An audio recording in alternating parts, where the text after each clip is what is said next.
engine running. Liftoff. We have a liftoff. Good evening. Welcome. It's Erick Erickson here, News 95.5 AM 750 WSB. Full disclosure, I am in Memphis, Tennessee, and it has taken me all afternoon to scramble around and find where I was going to be able to get this show done. And we're having some technical issues, so we'll see if I can get phone calls. 404-872-0750, 1-800-WSB-TALK is the number. Otherwise, let's get into the Roy Moore situation from last night. And here's what I want to do. I was thinking about it while I was stuck in Memphis traffic, which, by the way, is terrible, and trying to figure out how I wanted to do the show. And what I decided I would do is kind of, if you'll allow, dive into the election. We'll start at the surface and dive deeper into the ramifications and implications of the election.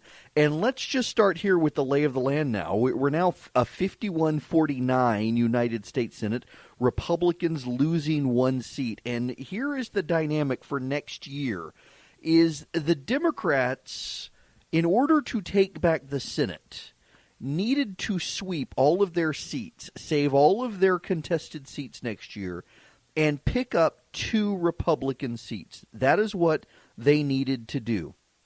They no longer need to do that. All they have to do is pick up 1 seat.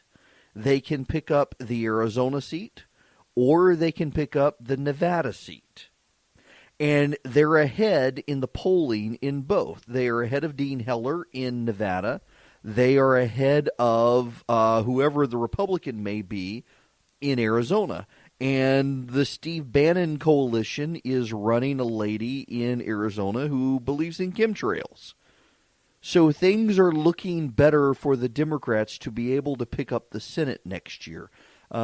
Pretty substantial burden for them going into it. Actually, I take that back. I misspoke. They need to pick up Arizona and they need to pick up Nevada now, which is doable.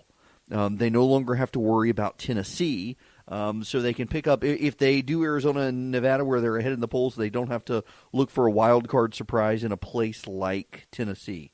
So it's much more doable. The lay of the land this morning or this evening is that the Democrats now have a better shot. The Senate is definitely in play.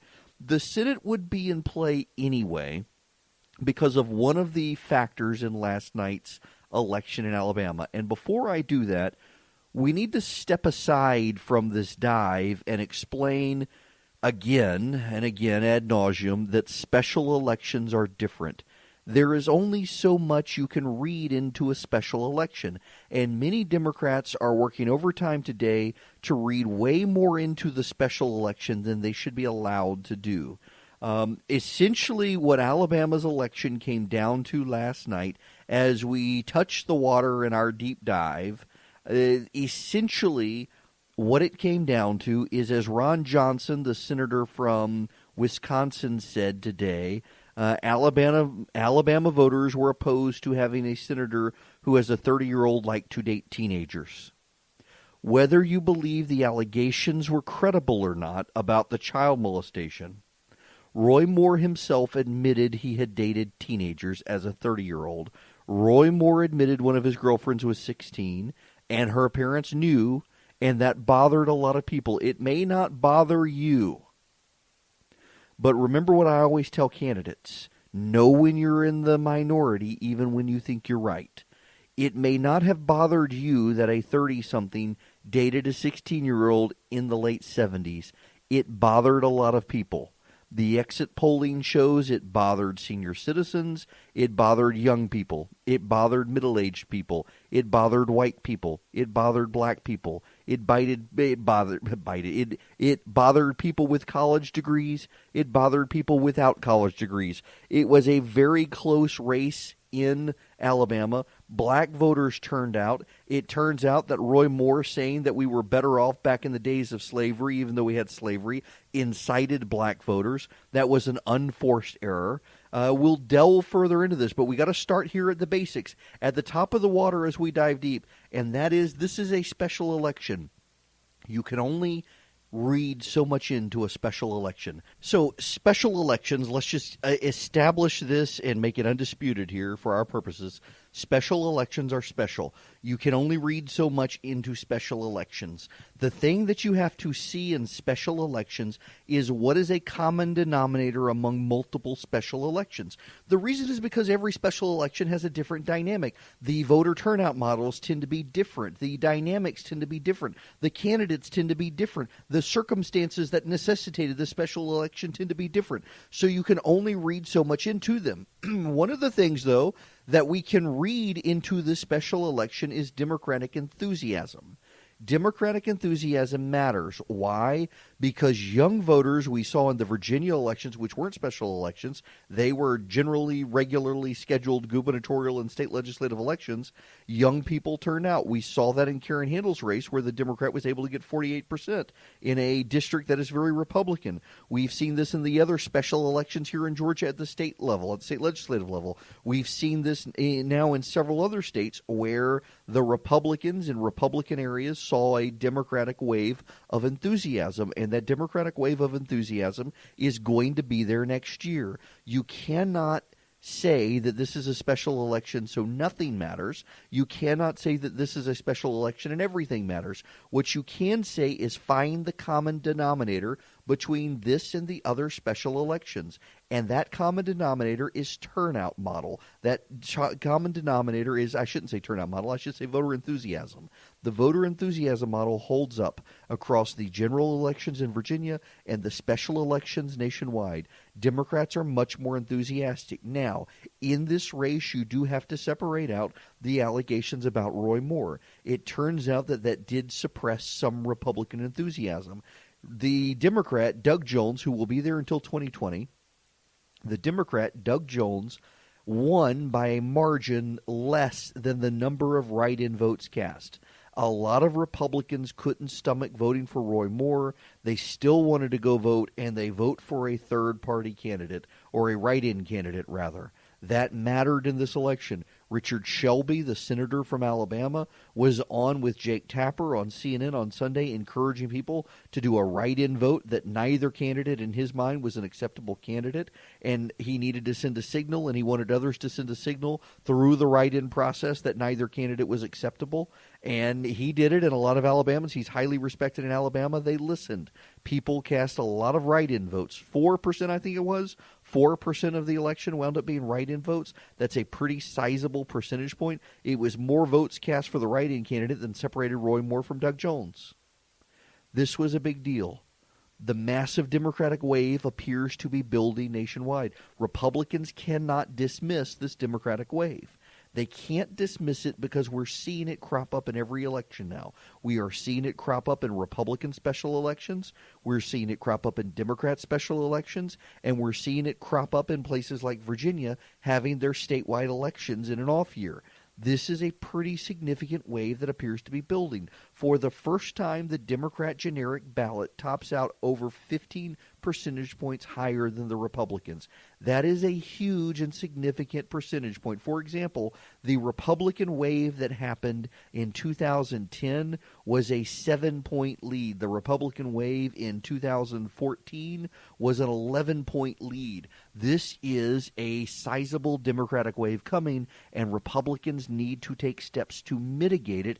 And there are steps that they can take, and we can read some of that, even though, again, this is a special election. What do they have in common denominators? We can read some of the mitigating factors and mitigating steps Republicans can take in this and other special elections, and it's things they're not doing. I'll tell you what they are when we come back. Hello there. I am back from Memphis, no less. I'll tell you in a little while why I'm in Memphis. Downtown Memphis, a very nice chilly day here. Man, so, Delta bought Northwest, and Northwest had a huge hub in Memphis. Delta has largely wound it down. It is a ghost town. This airport that I was at this morning is huge because it has a big FedEx hub, so it's got massive cargo-sized runways, but it is a ghost town airport. It is an amazing thing. Now, why am I in Memphis? Well, so we usually get together for Thanksgiving for my family. My brother-in-law hurt his back. He's having to have back surgery tomorrow. And so I volunteered to come over here because there was a studio I could use to do the show. So I could do the show, and it's not far from where it's on about 45-minute drive from where my sister lives. So came over to help out with the family and help them tomorrow while he's having his surgery. He'll be overnight in the hospital, but everybody's well. He's expected to make a full recovery. It's just going to be a difficult surgery for him tomorrow. And I was happy to be able to do it because I haven't seen them all year. So anyway, prayers appreciated. I think I'm going home Saturday. So I'll be doing the show every day here from Memphis. Hopefully we'll be able to get these technical difficulties resolved. Nonetheless, you'll have me, even if you don't have yourself calling in. When we come back, I want to continue the exploration of the Roy Moore race, what happened, what we can draw from it, why the Democrats are excited, why Republicans are pessimistic, and why Republicans were cheering on Roy Moore's defeat last night. And that should be obvious. Listen, I think, like with the Trump election in 2016, I have damaged some friendships because I didn't support Roy Moore. And I got to tell you guys, I am really damn aggravated of losing friends or causing disruptions in friendships over politics in this country when I see largely eye to eye with the people, but because I'm not going to support their chosen candidate, somehow I am now a terrible person, a traitor, a sellout, or whatnot. I am sorry, but one, I got to question our overall friendship if that's the case. And two, you are making an idol of politicians if you are willing to blow up a friendship because of a race. We are all sinners. And the fact is, the allegations, whether you want to admit it or not, they were credible. And you don't have to believe me that they were credible. Believe the people in Alabama. More than 50% of the voters in the exit polls showed that people believed the allegations, that the allegations were credible. By the way, a good number of those people who believe the allegations, they still voted for Roy Moore because of the life issue. It is amazing what Democrats could probably do in the South if they suddenly re-embraced being a pro-life party, or at least allowing pro-lifers into their party, but they're not going to do that. It's a point Van Jones made last night on CNN I want to get to when we come back. It's Erick Erickson here, 39 after the hour. The phone number, 404-872-0750, 1-800-WSB-TALK.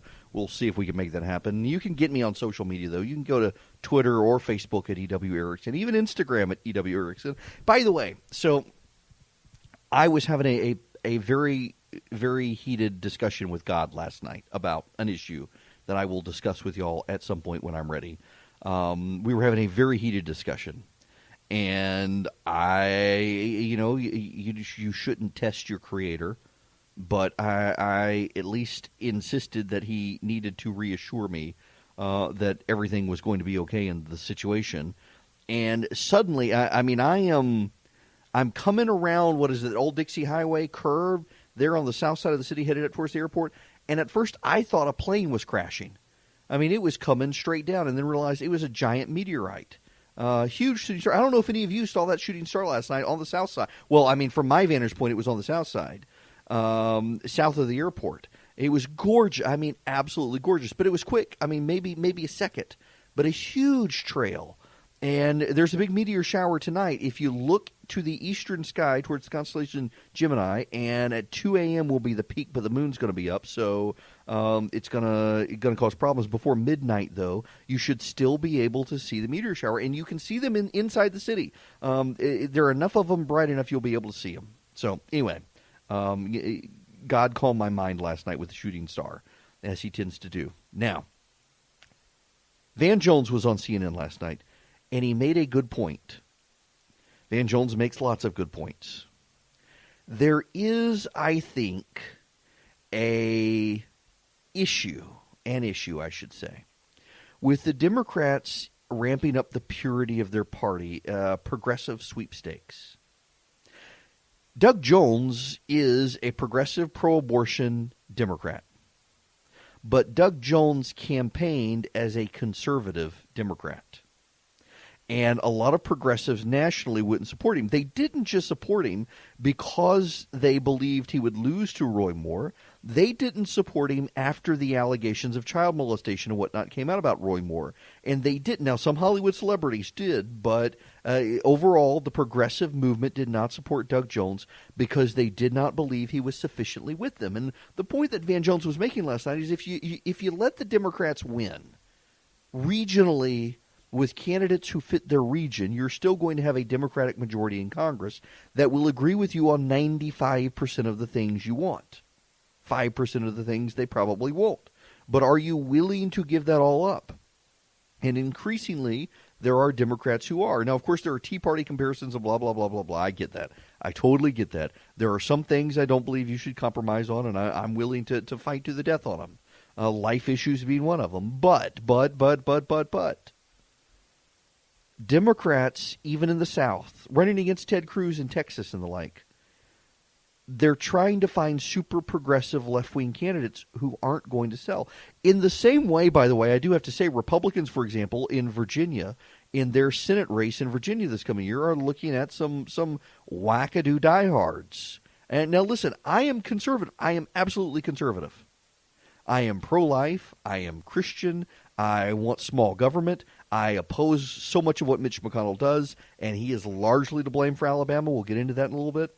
But you've got to have sane candidates. And that is another lesson that matters in Alabama, is that the quality of the candidate matters. Here's the thing for you Roy Moore supporters.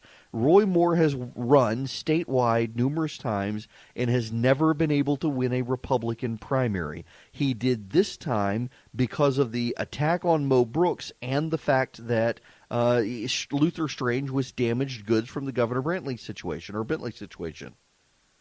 But he's otherwise never won. He's never been a strong candidate. Even when he was on the ballot in 2012, for example, he vastly underperformed Mitt Romney. That's something you have to think about here. One of the lessons that you can take away for next year is that candidates do matter. And this is going to be a problem for the Steve Bannon wing of the party, where already the PR apparatus of the establishment, led by Mitch McConnell, is out there that Steve Bannon's candidates are crazy. And he does nothing to help himself with Roy Moore or Kelly Ward, out in Arizona, or Michael Grimm up in New York, who is in jail. These candidates, he may want to burn the party to the ground, but the party's going to fight back. There's another issue we do need to take away from Alabama, and that is that the president can run as the president and no one else can. One of my overarching criticisms with Roy Moore, whether the allegations were true or not, is how he campaigned in the wake of the allegations. For days, he did not release a statement. He did not aggressively get on the campaign trail. And it's true, it was a small campaign, and they were shell-shocked by the allegations. That is very true. But they did not aggressively respond. And when they did, he gave a rather embarrassing interview on Sean Hannity, causing Hannity to kind of distance himself a little bit, some would say.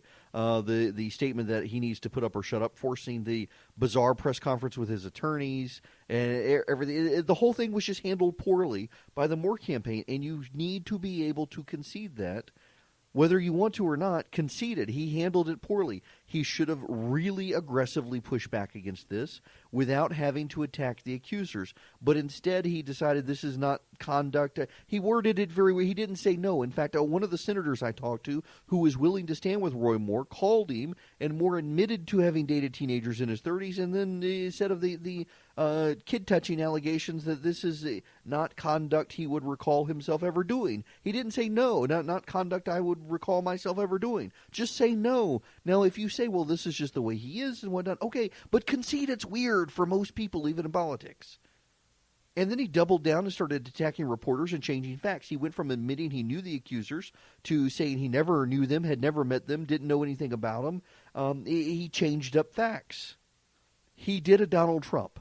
And what we are seeing in this election, as we have seen in other elections, is that only Donald Trump can do Donald Trump. It doesn't work for other candidates. He is the Republican Obama. Democrats don't like when you say it, but it's true. Barack Obama could get away with things other the Democrats couldn't. Donald Trump can get away with things other Republicans couldn't, including doubling down, changing stories, and beating up the press. It didn't work for Roy Moore because he's not Donald Trump, and Republican candidates need to remember that. I did put a pretty extensive gift list of things at theresurgent.com if you want to find my Christmas gift suggestions for people, including some of the cookbooks that I have discovered this year that I really, really like.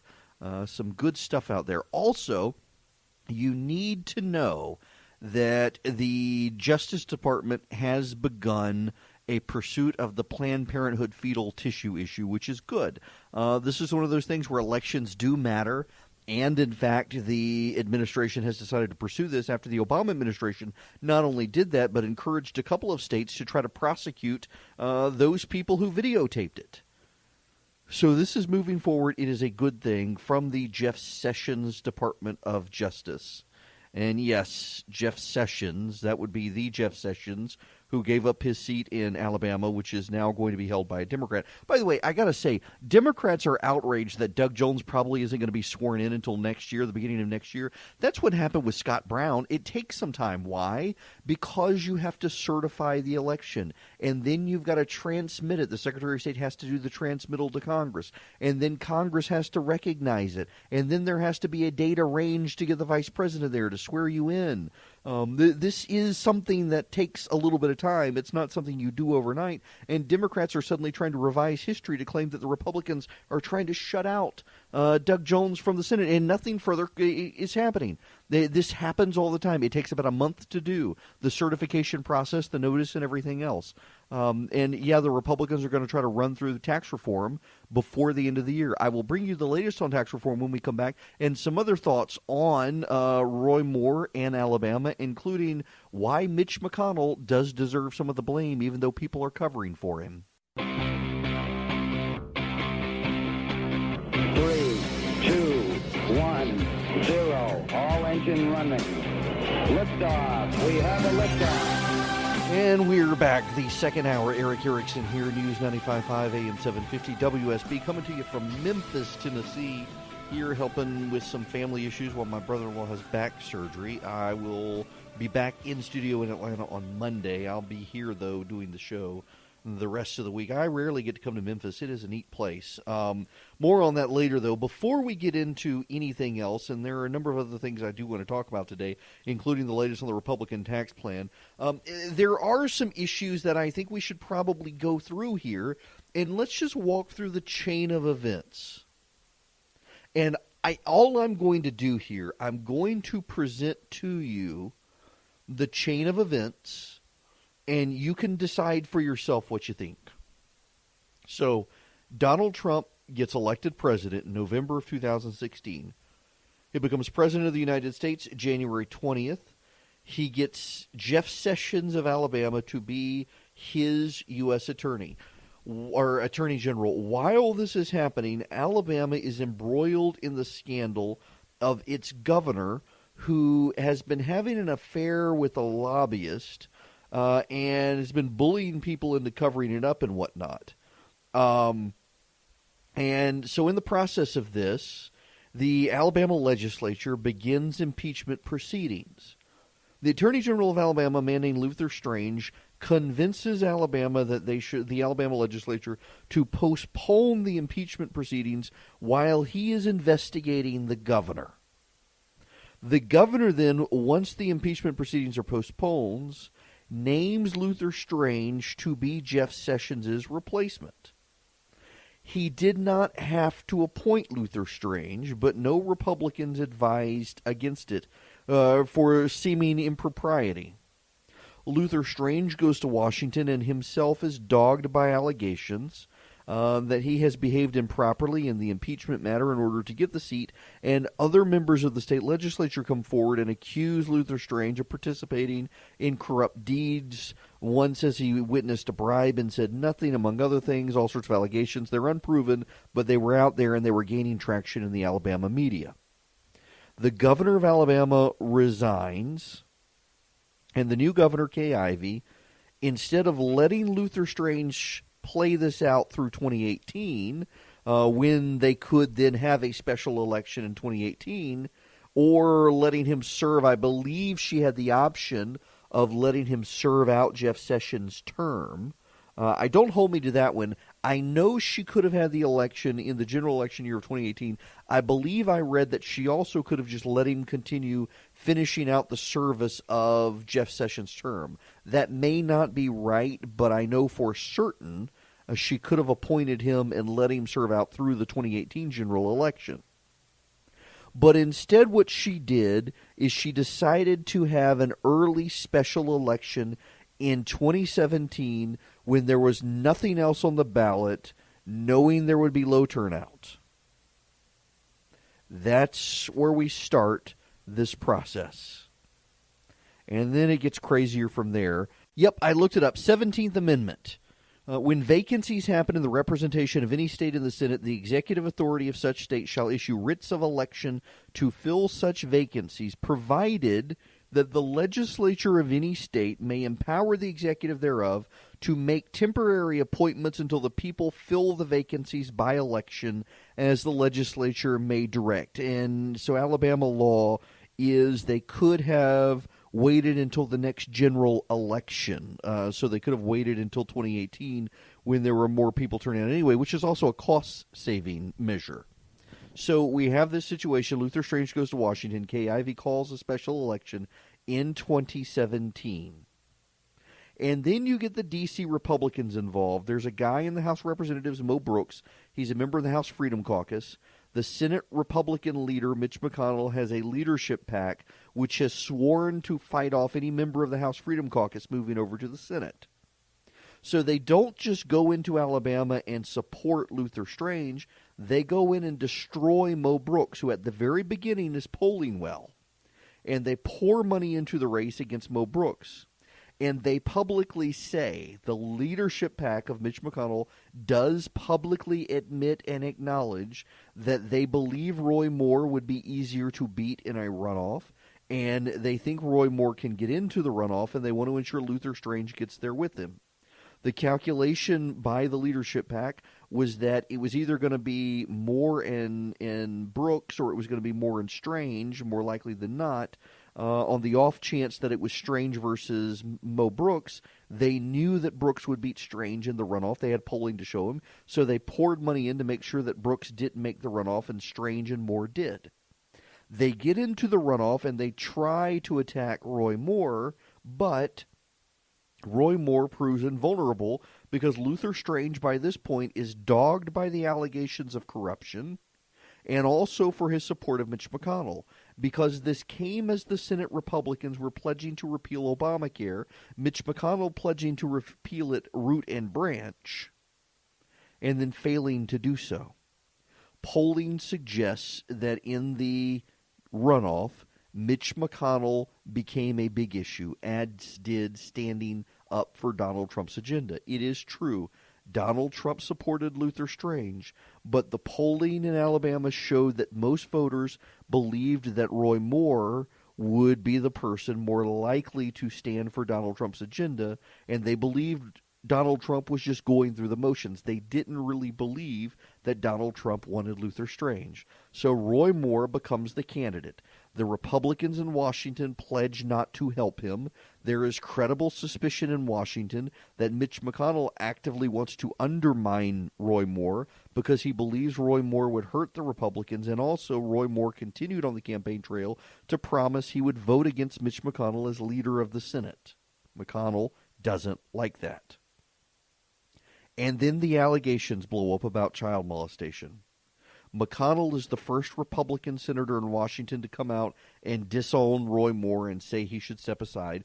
Other senators follow. Eventually, Donald Trump says that the Republican National Committee is going to support Roy Moore. The National Republican Senatorial Committee, led by Cory Gardner, refuses to help Roy Moore, says they will not help Roy Moore. We get to Election Day. The Moore campaign has had a just ham-fisted response to the allegations. He himself has now gone out on the campaign trail and said the nation was better off in the days of slavery. He disowned slavery, you should know. He did say slavery was bad, but that we were otherwise a better nation in the age of slavery.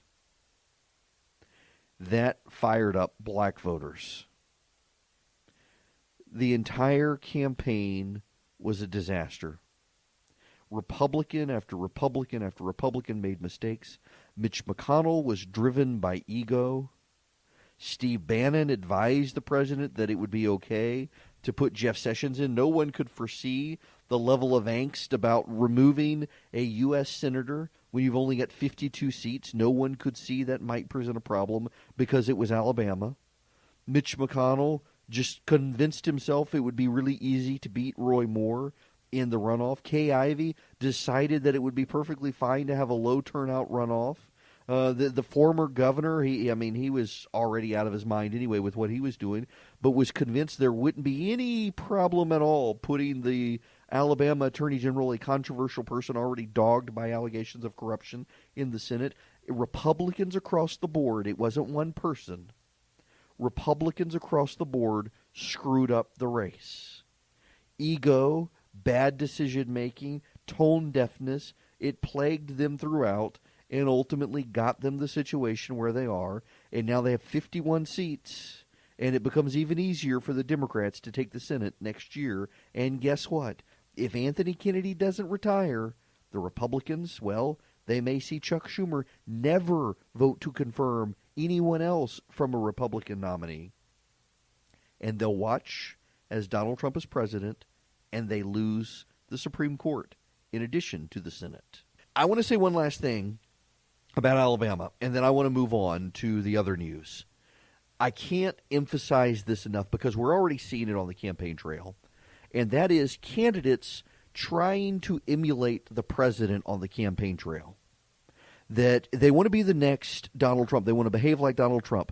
They want to attack the press like Donald Trump. They want to double down on things like Donald Trump. They think they can change the facts on stories like Donald Trump. There is only one Donald Trump. And the Roy Moore campaign tried to be Donald Trump on the campaign trail. They tried to campaign like the president, and it worked for the president in the same way Barack Obama could do things others couldn't do and get away with it. Donald Trump can do things others can't do and get away with it. That's just life. Life ain't fair. Neither is politics.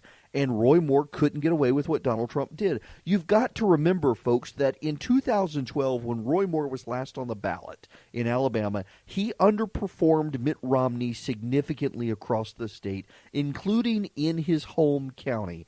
That's a warning sign. Candidates matter. And you can't be Donald Trump. There is only one Donald Trump. Candidates matter. I cannot emphasize that enough, folks. They really do. Now, when we come back, I want to move on to other stuff because we've got the tax plan before the House and Senate Conference Committee. We've got the free speech rallies that are beginning to happen. And by the way, where is the violence in the Middle East? Because we were told there was going to be violence in the Middle East. So where is that violence? And we got the FBI agent who we now have his text messages, thousands of texts, where he was begging the FBI to begin an investigation into Russia against President Trump as an insurance policy in case Trump somehow won the election. We'll get in. Well, I'll see how much of that we can get to when we come back. I may have to take the FBI agent tomorrow, given the clock. We got to talk about that story this week, though. It is turning into a huge story, but not as huge, unfortunately, as the special election last night. Welcome back. It's Erick Erickson here on WSB, live from Memphis, Tennessee. I want to explain to you why I'm not touching a story tonight, because it is a big story, and I want to acknowledge the significance of the story and explain to you why I am not going there yet. The Department of Justice has provided Congress with hundreds of texts between the former Robert Mueller team agent Peter Strzok and his supposed mistress, the Washington Examiner says alleged mistress, Lisa Page. I don't know. He's the agent on Mueller's team who was demoted for critical messages about President Trump in multiple exchanges. He worked at the FBI. Now, Deputy Attorney General Rod Rosenstein has said there is nothing to show that Robert Mueller should be disciplined or fired for this. But we do see messages that are pretty damning, I think, between the individuals and very partisan, very partisan. There's a reason that I'm not willing to engage the story yet. Well, actually, there are two. I take it back. One is the limited time we have in the rest of the show. I needed to get through Alabama first. But there's another reason, and that is I have reason to believe this story is going to be developing overnight. And some of what I say now may change in the overnight hours.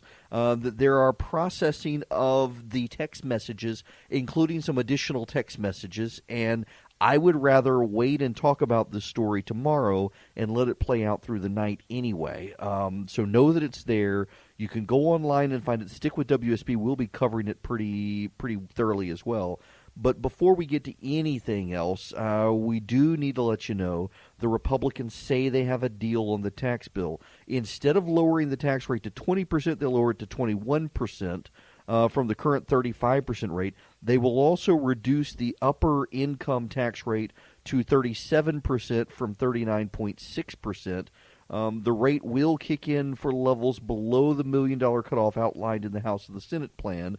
Above $1 million in annual income, you will see no benefit from the tax plan because the Republicans don't want to be accused of giving the rich a huge tax break. Now, the problem here is in the details, because as we're seeing, there were some typos in the original plan that caused a 100% tax rate, and the GOP is trying to fix those and reconcile things and get it done before the end of the year, and they want to get it done before the end of the year because of the Luther Strange situation with Doug Jones coming in. We got a 51-49 situation in the Senate. The Senate tax plan passed 51-49 last time. Bob Corker voting against it, and Susan Collins was only on board because certain changes were made, including expanding the medical expense deduction that they were reining in. So they got to get this done quickly. Now, you've got to understand that the Democrats are trying to build pressure with the sympathetic media saying the Republicans should stop this until Doug Jones comes in. But the Republican perfect rejoinder is that the Democrats did not stop pushing Obamacare after Ted Kennedy died. As Scott Brown was elected, clearly the voters of Massachusetts turning to the right, the Democrats paid no attention to it.